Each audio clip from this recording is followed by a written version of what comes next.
Welcome back to Dead Good Book Reviews. I'm Judith and you're watching another episode in my series recapping and reviewing every single book in the Animorphs series, the main ones. Still not reading the spin-offs. Sorry about it. Today is the third instalment in Animorphs August, and thus we shall be talking about Animorphs 40, The Other. This is a Marco book, and the tagline is, "This is your brain on a year." So we're just really feeding the nostalgia today. Normally, I'm not here for a Marco book, but this does have a bug on the cover, and the books that feature bugs tend to be pretty good. Marco opens the book with a "Who am I if no one knows who I am" existential crisis, which neatly gives him a chance to recap everything that's been going on. As ever, I'm not going to do that because you can watch the playlist. Oh, a ghost! Sorry, there's the door just here opening. The ghost doesn't want me to do Animorphs. Okay. But tonight, where the book opens, Marco is home alone and he decides to turn on a TV show called Unsolved Mysteries, which is a show about things like the Loch Ness Monster, but today there's something a little bit familiar. The video that they show has a blue blur moving very quickly across the screen, and the angle, I'm just looking, the ghost is going to strike again. The angle that the TV show producers are going for is, this is a unicorn, or maybe a centaur. A tough sell, but okay. For most people watching Unsolved Mysteries, that isn't going to be a problem, but in case there's a controller or any other kind of yeeky involvement in this, they're going to see it and want to grab the Andalite as quickly as possible. Marco, in the classic teenage way, crafts an illusion of a sleeping Marco and then heads on out. His plan is to go to Axe's scoop to warn him that people might be coming. Axe and Tobias are having some sort of uncle-nephew hangout at the scoop, so Marco can tell them both what's going on. Convenient. He wants to show them the clip, but obviously there's no, TV on demand at this point in time. We're in the early 2000s now, so they don't know how they're going to watch it, but thankfully Axe has technology powers in some way, shape or form. He's just smart, and he is able to show them the clip. It's hard to tell if it is Axe or another Andalite. It could even be Visser 3, but it's not clear why Visser 3 would want to be seen by the public. Apparently, Tobias's hawk eyes are good enough that they can see in better detail even on a TV screen. Okay, and he can tell that it isn't Visser 3 or Axe, it's a whole new Andalite. They do confirm it's not one of the new Andalites that we met a few books ago either. This Andalite only had half a tail. Axe then uses a word that I won't use here because it is indeed a slur for disabled people, so we're just going to leave that out here. This book was published a long time ago, wasn't okay then, isn't okay now. Anyway, essentially, the things we need to know for the book is that we have an Andalite body in play, and the Yeeks cannot get hold of another Andalite body. Except, no, the Yeeks would have no use for his body. He is completely useless as a host. Axe waved his frail hand in a dismissing motion. Without a tail blade, he cannot fight, and it is obvious this Vekol is incapable of morphing, or he would have restored his tail from his own healthy DNA. I'm kind of not surprised Andalite society is ableist. That checks out with what we know about them so far, right? Even if they can't morph, this Andalite probably has information that the Yeeks could use, so it's important that the Animorphs get to the Andalite first. Time to go find the others and formulate yet another ingenious scheme, and also probably decide if this is legitimate or a trap. They actually decide not to go for the others, time is of the essence, so Tobias leads them to where he suspects the footage was taken. They get to around 90 minutes in morph without really finding anything in the area, and they suggest morphing back because they don't really want to be stuck as birds forever.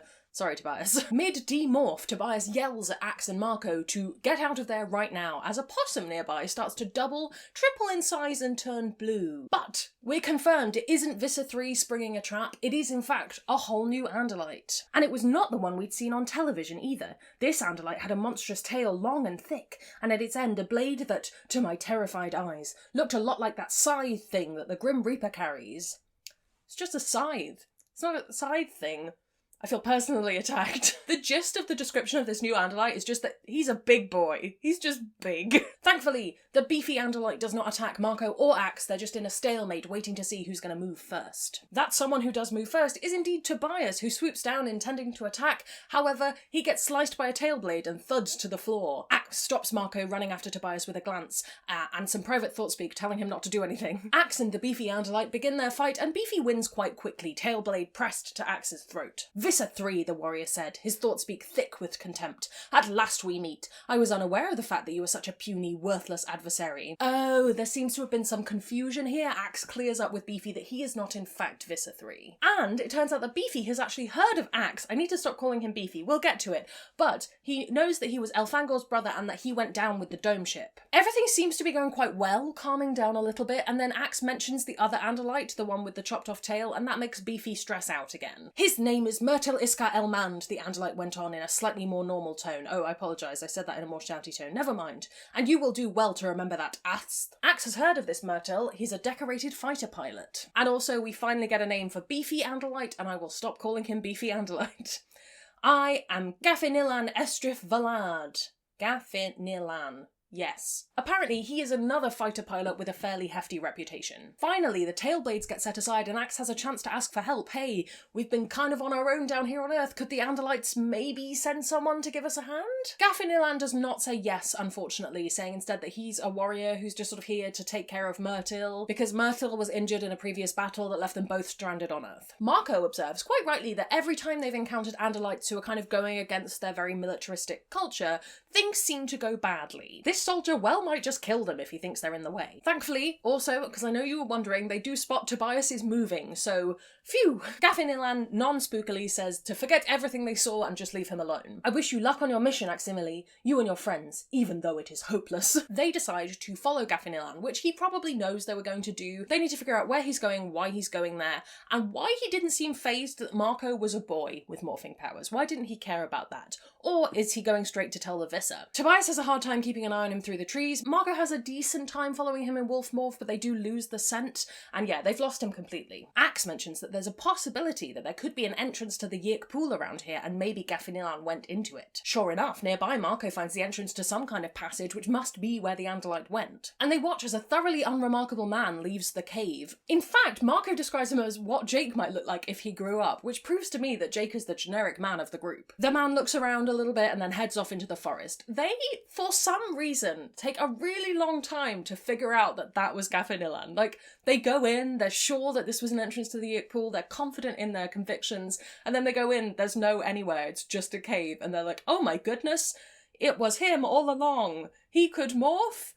We knew that! Thankfully, Tobias spots him again, and they follow him to a fairly normal neighbourhood near the university, and they watch as he lets himself into a house using some keys. They watch for a while, but nothing really happens, and finally it's time to go ask Jake what they should do. So the biggest question the group has at the moment is why he didn't care that Marco was a boy and not an Andalite. Normally, the Andalites really care about that. And he also didn't care that Axe knew that the Andalites were ignoring Earth. Again, he has weird priorities, this one. They do know that he has some kind of relationship with the Visser, but they don't know if it's friends or enemies. So, time to do some surveillance to see if they are working for the Yirks, visiting the Yirk pool, the whole thing. Jake, the leader, sends Axe and Marco off to see what the Andalites are doing in suburbia. Best that they don't find out about all the other Animorphs at this point. Next chapter, Marco and Axe are flying above H.R. McClellan's house. That is the man who owns the house that the Andalites are living in. Marco's skipping school, but it's probably fine. Tobias and Axe discover that Henry McClellan, the guy the Andalite morphed and who owns the house, we've established this, is like an assistant to a particle physics professor, and he doesn't really do much at work except occasionally go to the bathroom to demorph so he doesn't get stuck in morph. And at one point he got a phone call that made him very, very stressed and he headed home. And also there is a big greenhouse attached to the house. As they fly over, they see him in that greenhouse gardening, which is apparently an Andalite pastime, but that doesn't really help us here. Marco tries to land on the greenhouse but gets zapped because of course there is a force field. Of course there is. And to top it off, a surveillance camera pops out of the roof of the greenhouse where Gaffinilan, H.R. McClellan, has mounted a shredder. He demands their surrender, which Marco does not agree to, and then immediately gets his talons shot off. Surrender, he commanded, or die. Not much of a choice there. Get the others, find Axe, I told Tobias privately. Hurry! To Gaffinilan, what do you want me to do? He kept the shredder aimed at me, didn't seem to see Tobias winging off, or didn't care. Land in the backyard beside the greenhouse, he instructed. Then demorph. So yes, Gaffinilan wasn't certain that Marco was a boy before because he, like, halfway through demorph, got back into morph again, but now he knows for certain. We get into the standard who was it who broke Zero's law conversation that we have every time we meet Andalites. Marco says, hey, Gaffinilan, we think you have a deal with Visser 3. He doesn't take that super well, tailblades against throats again. Thankfully, Axe shows up. Of course he's here to de-escalate, by which I mean he accuses Gaffinilan of treason because Andalites really like to do that. Gaffinilan really wants to speak with Jake. He only wants to talk to the prince, but Marco says, you know, no, and makes to leave. Gaffinilan kicks off, shouts a little bit, and tremors slightly. Weird. Okay, it's time to talk. They enter the kitchen, which is absolutely lovely. These Andalites really wanted to blend in, and they also have, like, every single kitchen gadget. None of which have been used, so they aren't doing the thing of really exploring what it's like to have a mouth. Apparently, as far as the other people in the neighbourhood are concerned, they believe that there is only one man who lives here, and he's a bit of a recluse. Having had a nice look at this very lovely kitchen,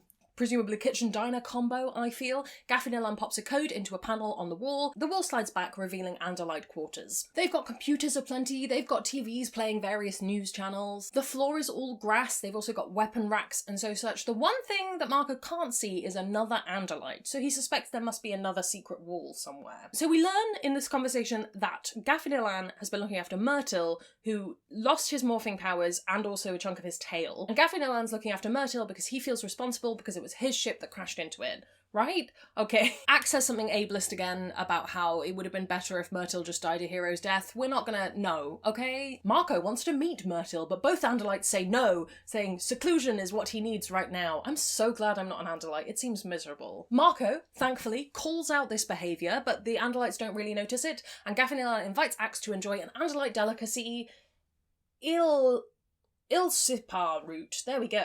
Ilsipar root? I'm gonna say that. Axe is really, really keen to do that, so they hop on into the greenhouse to enjoy it together. The greenhouse is full of plants, many of which are alien, including Ilsipar root. The two Andalites have a wonderful time treading on the root, having a wild, thrilling moment, while Marco walks around the greenhouse being set upon by bees. Are we beginning to see where the cover image was going? There is no hive in the greenhouse, which means that the bees are going in and out, which means there is a way to get into this greenhouse. Perfect timing, Marco acquires some bee DNA. Now the Andalites are done, Gaffinelan asks if Jake can come visit now, and just as Axe is about to say no, Marco says yes, of course he can, and then gets stung by a bee. Axe's prince and my best friend was not going to pay a visit to Gaffinelan before I did a little further investigation on my own. But I didn't tell him that. When will we learn? When will we learn? We always share the plan. Everyone share the plan with everyone. We all need to know what's happening. They all meet at the mall. It feels like a very long time since we've done that, but they meet in the food court. Jake thinks Marco took too big of a risk going in there, but Axe is basically just very impressed by Gaffinelan's house and greenhouse. Rachel thinks Gaffinelan must be compensating for something because the house is too perfect. And Jake wants to visit, but Marco implores him to wait. The others leave. Rachel and Marco are the only ones left, and she knows that Marco has a plan, and she wants to know what it is. Not so that she can tell on him, but so that she can go with. Yeah, that's right. It's Rachel and Marco off on a bee-based mission. Apparently there isn't enough time to practice the bee morph, but there is enough time to do a little bit of research, and bees are another hive-based species. That's not great. Ants are the other one that we encountered, and they were generally terrible to bee.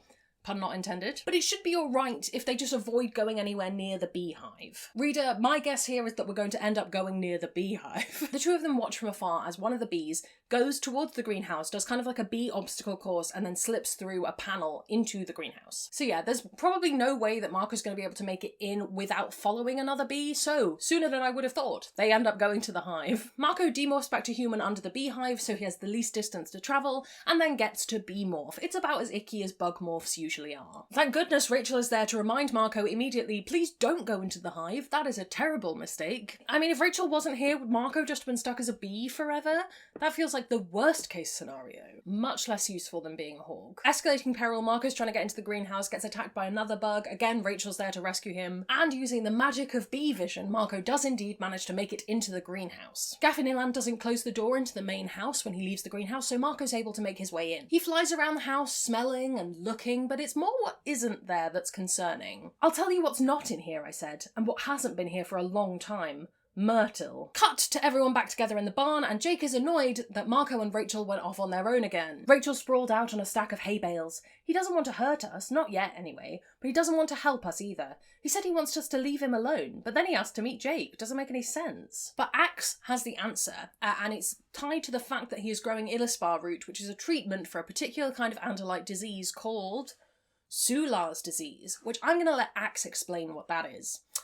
This is a genetically programmed disease. It causes increasing pain in the joints as well as the muscles, extreme at the end. In some, it causes progressive blindness. It strikes in the prime of life and is always fatal. Apparently, the only way to fix it is to acquire another Andalite's DNA, morph to that Andalite, and then stay in that morph for more than 2 hours. You wouldn't have morphing powers, but you'd have a complete Andalite body, which explains why Gaffinelan wants Visser 3. Apparently, the Andalites see this as a form of cowardice, because of course they do, because they don't think good things about most things. Sigh. Gaffinelan's been concealing this pain that he must be in because of his warrior upbringing or whatever, but it's going to start showing soon as the disease gets worse. So you think Gaffinelan was, or is, still hoping to acquire Visser 3's Andalite? I stopped. Well, that wouldn't be too difficult or anything. No, I'm pretty sure he wants me, Jake said, suddenly. At least, he wants who he thinks I am. A healthy adult Andalite. or he's going to be real disappointed when he meets Jake. They reckon now that Gaffinilan made that tape in order to lure in other Andalites and that he doesn't actually care about Myrtil. Also, because this is a book where they're like, we're going to sniff out the plot holes, they discuss whether they could use the morphing cube to give morphing powers to Myrtil to help him heal himself. But there's probably a reason he doesn't have morphing powers. It's probably an allergy or some sort of thing going on. Jake finally calls it, all this talk is unproductive. He decides they need to go and find Myrtil to see what's up, get another side of this story. And also to hope that nobody got to Myrtil first. Marco coaches everyone in B-Morph so they can sneak in to help him if needs be. He's going to go in through the B entrance while Jake rings the doorbell. They double check that the house isn't being watched using some Animorph surveillance, but all seems to be going alright, so they start the plan. Jake heads on in after revealing that he knows that Gaffinilan is not in fact Henry McClellan. They head on in and Gaffinilan starts grilling Jake on what happened to the dome ship. Did it actually get fully destroyed? The answer is yes. Gaffinilan demorphs back to Andalite form and encourages Jake to do the same. Understandably, Jake refuses. He says he'd prefer to talk in this form and he won't be demorphing until Gaffinilan tells him what he wants. This prompts Gaffinilan to whip his tail blade out again, but Axe's theory seems to be correct, as before he can use it, he seems overtaken by pain. Unfortunately, this doesn't mean the situation is all hunky-dory, as he then instead picks up a shredder and aims it at Jake. And he says exactly what you don't want a potential ally to say. Now you will do as I say. Marco calls for reinforcements as Jake tries to take Gaffinilan down. They hear the roar of a grizzly bear, the screech of a hawk, the howl of a wolf, everyone's coming in. Jake tells Gaffinilan this doesn't need to be a battle, we just want some information. And finally, Gaffinilan figures out that all of the Andalite bandits, bar Axe, are in fact human. Something Visser 3 still hasn't managed to grasp after 40 books, but okay. You see, Axe said matter-of-factly, there is no adult Andalite for you to acquire so that you may escape Sular's disease. Sular's disease makes me think of, that bit in Wild Child. Got a sweaty upper lip alert, which I am experiencing. It's very warm in here. Gaffinilan takes the idea that he would do that as an insult. Again, the Andalites aren't great. But Tobias gently says that, hey, here on Earth, trying to cure the disease that you have isn't a bad thing. It's not cowardice. Gaffinilan raised the shredder again. You don't understand at all, he cried despairingly. Nobody understands. And we finally get the explanation. Gaffinilan was doing this all for Myrtil. It was a human who came across Myrtil feeding, took the video, now Visser 3's seen the video. Myrtil then got taken by the Yix, and now the Visser can't use Myrtil's body because he's not able to morph, so he's using him as blackmail to make Gaffinilan come and be taken over by Yix so they can use his body. Yes, the Visser used Myrtil to find me, and I offered to exchange myself for Myrtil. After all, it was my fault that he was seen by a human. I should have protected him more carefully. But Myrtil anticipated my action. In an effort to save my life, he informed the Visser of my medical conditions. Gaffinilan laughed roughly. The Visser has no more use for an Andalite with a several-month life expectancy than he does for a Vekol. And apparently Visser 3 has indeed offered a trade. If Gaffinilan can bring in a healthy Andalite body they can use, then he'll let Myrtil and Gaffinilan go. This isn't personal, it's about Gaffinilan's friendship with Myrtil. Still kind of personal though. With that finally broken, they all demorph and introduce each other properly. Gaffinilan doesn't want help, but this is his responsibility. No disrespect, Gaffinilan, Jake said, but we're going with you. Actually, you're going with us, so now you play by our rules, or you sit this one out. Gaffinilan lets them know that Myrtil's being moved around all the time. They're never leaving him in one place for too long. It seems after all this time, Visser 3 is actually realising how much damage the Animorphs can do to the Yig pool, so he's moving him around so that it's not all in one place. Axe says that he doesn't think they should be doing all of this for a Vekol, and Marco tells him under no circumstances should he ever say that again and to buck his ideas up. He doesn't say it in those words. I was happy that he finally said something. Rachel then points out that Marco hasn't exactly been like a disabled rights ally this whole time in all of these books, but hey, he's trying. It's the 2000s, I guess. This is not about Marco, Tobias said. This is about Myrtil. Myrtil is Gaffinilan's Sean Axe. Can't you understand? As we've established in previous books, Sean is like more than a best friend. It's a whole Andalite thing. But this bond does mean that Gaffinilan can sometimes hear Myrtil's thoughts even when they're not that close together. So their genius scheme is to wait around until they hear something from Myrtil that will tell them where he is. In the meantime, they'll get to bird morph and try and cover every inch of the town. The next chapter starts with Marco thinking about how sometimes you exhaust all other options and your last chance is to be ruthless, it is to be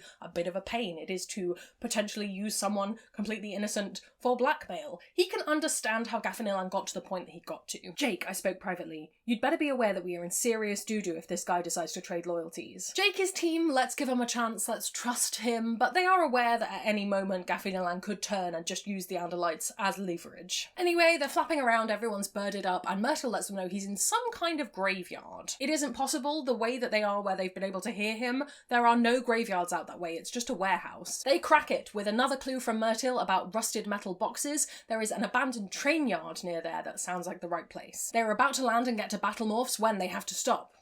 "About 3 o'clock, everyone," I called. The door to one of the abused boxcars was sliding open, and the boxcar was disgorging about a dozen Hawkbajir. Another car, and another dozen Hawkbajir. Oh yeah, there was definitely something there. They land on top of one of the boxcars, and they watch as the troops get ready to presumably move Myrtle to the next location. Jake sends Tobias up in the air to keep an eye out while the rest of them fight. Gaffnillan asks if he can fight too, and Jake says, "Okay, but if you get into too much pain, you have to drop back. We can't be dealing with 2 Andalites on the field." Suddenly, "You must go." It was a thought-speak voice I didn't recognise. Soft and sad. A broken voice. The voice of someone after the boredom and shame of capture sets in. Am I going to have feelings about this Andalite? I'm probably going to have feelings about it. Tobias leads them through the maze of the train yard towards where they're keeping Myrtle, but the element of surprise is quickly lost when one of the Hawkbajir spots them and shouts, "Andalites!" They take down the one lone Hawkbajir who seems keen to attack them, but it's only a matter of time before the other Hawkbajir units come in. Jake tells them all to stand and hold their ground near to Myrtle's hiding place. They start taking them down and it all feels a little bit too easy, and then they all start getting separated off. Marco's trapped in a corner with Hawkbajir approaching and a nasty wound in his shoulder. He slips through the cars trying to get away, hoping the gorilla morph will give him a bit of camouflage in the night. When you're a kid, you know how you close your eyes and convince yourself that because you're blind, you're also invisible?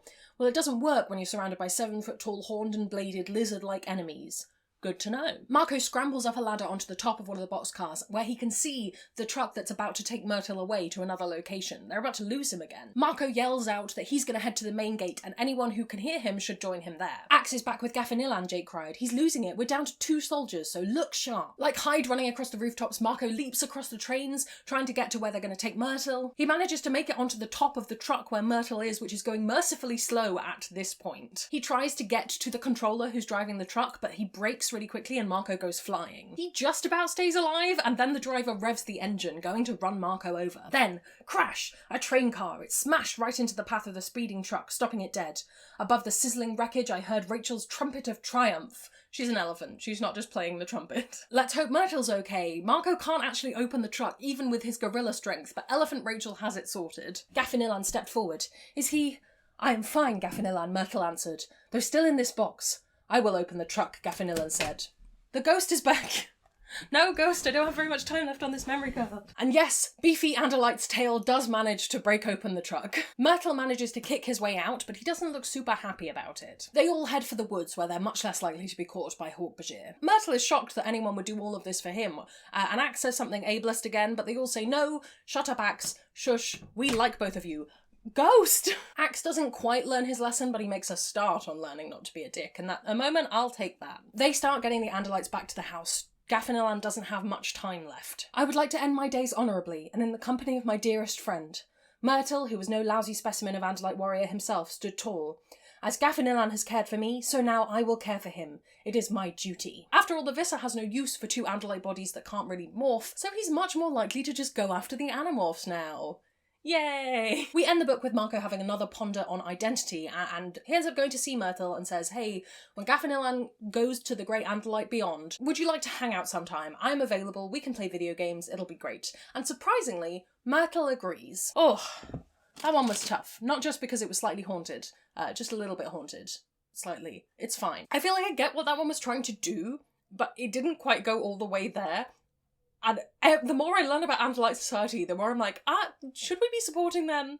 They kind of suck. And maybe that's the point, but also, I feel like Axe isn't learning enough quickly enough. Right, I do only have a couple of minutes left, so let's keep this outro short and sweet. Thank you so much for watching another episode of my Animorphs series. I have 1 more week of Animorphs August to go. I'm hoping by the time this video goes up, I will have filmed and edited that, so if you would like to see that early, you can go check out my Patreon, where you can get early access to videos and exclusive content. If you would like to chat about Animorphs more, you can check out the Animorphs channel on my Discord. I would love to see you there. We can have good chats. We can discuss the Animorphs in great detail. You can also find my Twitter if that's what you're into as well.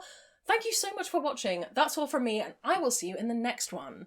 And it gets weird. There's gonna be some bloopers now. Welcome back to Dead Good Book Reviews. I'm Judith, and here you're the one. Thankfully, the beefy Andalite does not attack Max or... Rachel and... everyone's names are getting muddled up today. I don't know what I'm doing. Oh no, I've only got 15 minutes of footage left. Okay, we can do it. I think we can do this in 15 minutes? I hope so.